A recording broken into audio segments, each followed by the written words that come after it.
estamos de volta aí. Temos algumas perguntas aqui feitas no nosso chat online. O Gabriel, olá doutor, tudo bem? Eu fazia uso de fluticasona 250 microgramas, 3 puffs, 2 vezes ao dia, totalizando 6, para tratamento de esofagite eosinofílica. Porém, o custo do tratamento era muito alto e não observei uma melhora significativa com o uso. Agora irei iniciar o uso de budesonida 400 microgramas em cápsulas, 2 vezes ao dia. Gostaria de saber se essa troca faz sentido.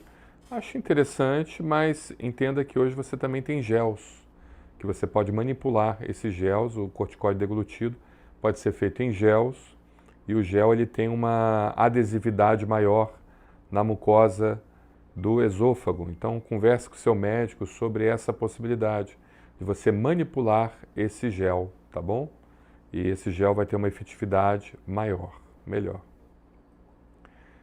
O Ian Ferreira pergunta o seguinte, tenho Hashimoto e IgE acima de 1000, omalizumab me ajudaria a melhorar a urticária? Estou esperando a liberação judicial do medicamento. O que acontece? Temos que saber qual o tipo de anticorpo que está aumentado no seu caso, né? Então, a gente tem 2 tipos de anticorpos, o antitiroperoxidase e o antitiroglobulina. O antitiroperoxidase estaria relacionado mais à doença autoimune. É um anticorpo mais da classe IgG. O tiroglobulina estaria relacionado a uma doença autoimune. E o antitiroperoxidase, ele estaria relacionado mais a doenças de autoalergia. Então, assim, quando você tem uma autoalergia, ou seja, você desenvolve alergia a você mesmo, então o omalizumab ele tem um efeito melhor, tá? Agora, quando é doença autoimune, a eficácia já não é tão boa. É isso que a gente tem observado, tá bom? Mas eu recomendaria você primeiro, antes de começar o omalizumab, você tentar as estratégias terapêuticas tradicionais, né? Ou seja, fazer uma dieta anti-inflamatória. A dieta do Mediterrâneo é uma dieta anti-inflamatória, existem várias outras dietas. Certamente um nutricionista vai saber orientar você melhor.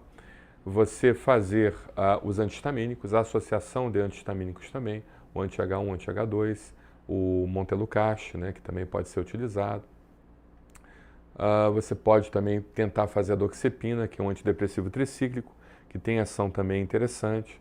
O omalizumab é uma grande evolução, funciona em vários casos, mas é um remédio de alto custo e é um remédio também que, apesar de já ter um tempo já de existência, não é um remédio com décadas de existência. Ele tem uma década e alguma coisa de existência. Então a gente não sabe a longuíssimo prazo quais são os efeitos colaterais do omalizumab, até porque a farmacovigilância ainda não nos deu essas informações, né, na sua plenitude. Então a minha indicação justamente é que você procure seu médico alergista e veja essa situação, tá bom? O Vitor Ames, ele pergunta o seguinte, boa noite, doutor, tenho 27 anos, dermatite atópica controlada, utilizando hidratante no corpo após o banho e uso esporádico da pomada com corticoides em feridas. Porém, há pouco mais de um mês estou com feridas que não saram de forma alguma. Uma na perna e uma no cotovelo. Passei pomada bacitracina, mas não resolveu. Como devo proceder? Hidratante CeraVe, loção, pomada de propionato de betametasona. As feridas, quando chegam no final da cicatrização e a coceira, ficam absurdas, né? Então acaba ocorrendo a coceira e reinício do ciclo de cicatrização.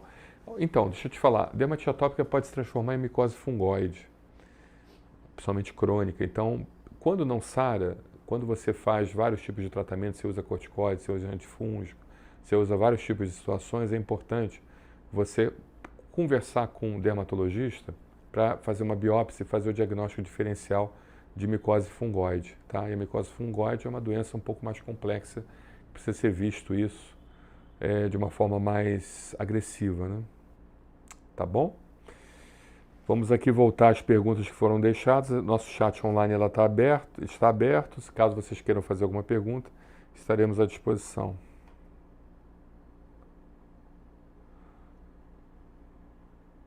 Por favor, alguém pode me esclarecer? Minha mãe está alérgica e tomou a vacina contra a influenza. Pode tomar loratadina depois da vacina? Não há nenhum tipo de contraindicação, mas lembre-se que esse espaço não é dedicado à consulta médica. Todas as informações que você receber aqui, você precisa passar com o seu médico assistente e ele que vai fazer a moderação dessas informações. Mas, tecnicamente, a nível de conhecimento geral, não há nenhuma contraindicação você fazer uso da loratadina. O que a gente mais ou menos contraindica é a utilização de antitérmicos, anti-inflamatórios, que vai tirar a resposta imunológica da vacina, principalmente nas primeiras 48 horas. Tá? Mas certamente tem alguns casos que o paciente se sente muito mal, ele tem que tomar uma dipirona, um Tilenol, alguma coisa nesse sentido, para diminuir um pouco o desconforto, tá? Mas em relação à loratadina, não. Estou buscando tratamento há mais de 6 meses e os médicos não descobrem a causa do meu inchaço, vezes com urticária, vezes sem. Não aguento mais acordar inchada quase todos os dias. Boca, olhos, mãos e pés incham e doem, tirando a coceira. Então, essa situação sua, Isabelle, da coceira, é algo interessante, mas também você informa que dói. E essa informação também é muito importante, porque pode ser que seja uma urticária autoimune. É lógico que eu não quero em nenhum momento fazer diagnóstico para você, entenda que aqui é só um bate-papo. Tudo aquilo que você receber aqui, você precisa se levar para o seu médico alergista para que ele faça a moderação dessas informações, mas quando a gente tem dor também associada à urticária, dor articular ou dor na própria lesão, com ardência, a gente precisa sempre pensar em urticária autoimune ou vasculite autoimune, ou urticária vasculite. Então, assim, a solicitação de alguns exames laboratoriais é muito importante para a investigação de doenças reumáticas e também a realização do teste do soro autólogo. O que é o soro autólogo? É você centrifugar o seu próprio soro, né? O técnico ele vai pegar o seu soro, vai ser centrifugado. O soro sobrenadante, o seu sangue, né? Ele é dividido em soro e elementos figurados, né? Elementos que de certa forma como hemácias e outros elementos. Então, aquela porção sobrenadante é retirada uma quantidade e é injetado no próprio corpo do paciente. E se houver uma reação ao soro dele próprio, então a confirmação de urticária autoimune, entende? Então, é um exame simples, de baixo custo e que pode ser feito de forma facilitada por um médico alergista treinado, tá bom? Bom dia, doutor. Me chamo Leandro e 3 meses estou com falta de ar devido a distúrbio ventilatório restritivo leve. Fiz espirometria função pulmonar, fiz tomografia com contraste e parece não deu fibrose, nenhuma complicação grave. Estou tratando com Clenil, mas não tendo o resultado que devo fazer. Então, é difícil dizer o que você tem que fazer, mas o que eu acho que você tem que melhorar essa investigação, né? Os exames laboratoriais seriam importantes. Por exemplo, o hemograma, ele nos daria uma ideia se você tem eosinófilo ou não tem eosinófilo. Então, a gente poderia classificar como asma eosinofílica, né? O hemograma, então, nos daria essa ideia. Tá?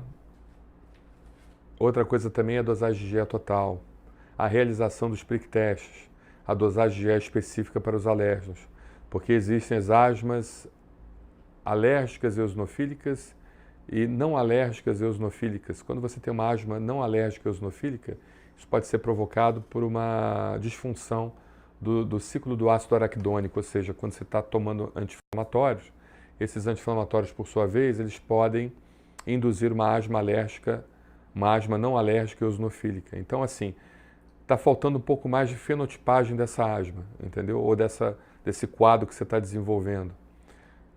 Precisa fenotipar melhor para a gente saber qual seria a melhor terapia. A Rosângela dá uma boa noite para a gente. Doutor, estou aqui sentada, fiz testes de Covid e influenza ontem, negativados. Estou fazendo bombinha com Clenil, uso contínuo, Aerolim. Pego os dois pelo SUS. O problema é que acabei com o antibiótico azitromicina.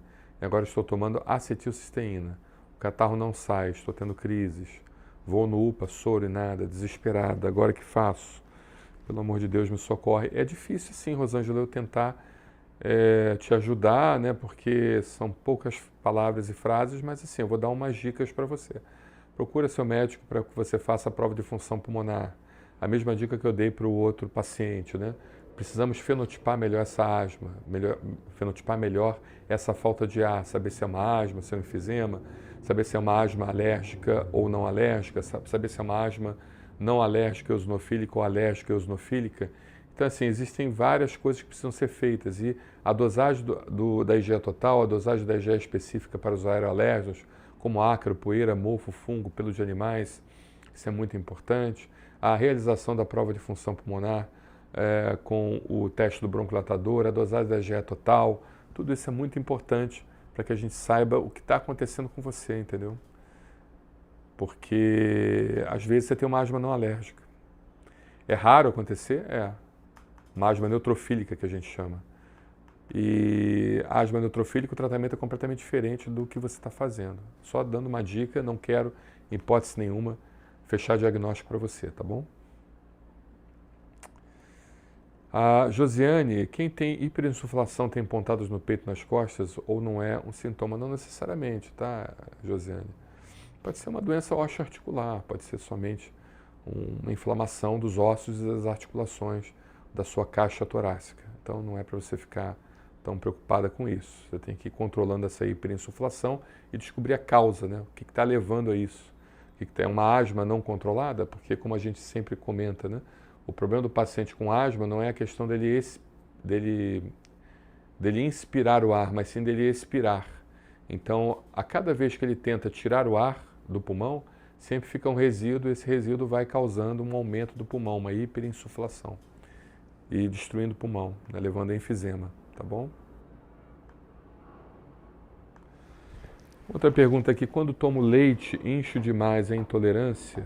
Depende, a gente tem que entender se nesse inchaço, é um inchaço assim, você tem a sensação de inchaço ou se são regiões específicas do corpo e se aparecem placas avermelhadas pelo corpo, entendeu? Porque a intolerância ao leite, ela fica mais restrita aos rins, né? Ou seja, aos rins não, perdão, troquei as bolas aqui. Ao intestino, ao trato gastrointestinal. Então, quando você toma o leite, você tem uma deficiência da lactase, que digere a lactose, e você acaba então tendo essa dificuldade de digestão do leite. Há uma fermentação desse açúcar que fica solto no intestino pelas bactérias intestinais, e isso leva a diarreia, leva ao aumento dos gases e diarreia. Será que esse inchaço que você diz é um inchaço do abdômen ou é um inchaço no corpo inteiro? Então precisa de mais informações para a gente entender melhor isso, tá bom?